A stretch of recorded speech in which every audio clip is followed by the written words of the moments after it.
¿Dónde están los cerveceros con la mano arriba?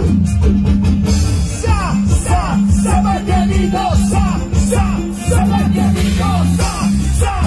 zapateadito, zapateadito.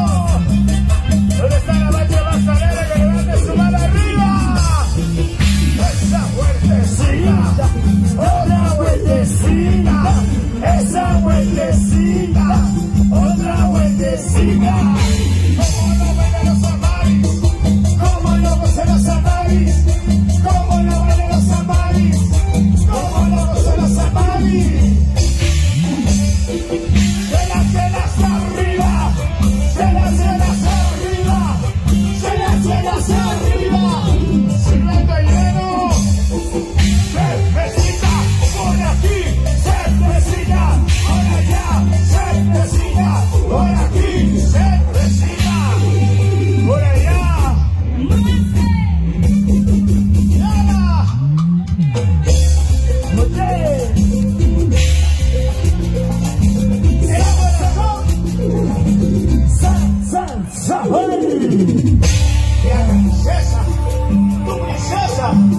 Estuvo en Perú.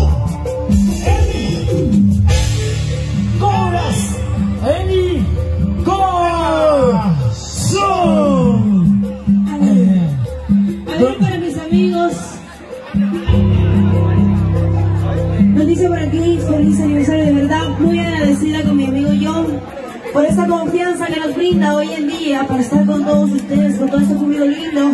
Feliz 103 años de aniversario de creación política, capital turístico del distrito de Molina. Muchísimas gracias por esa confianza que nos brinda para Promo Eventos, Johncito, para Edson Tolonio, por la capital de Lima, para la gente de Muso y Xunca, para la gente linda de Panao. ¿Dónde están mis amigos de Panao? ¡Arriba! Levante la mano a la gente de Panao. ¿Dónde está?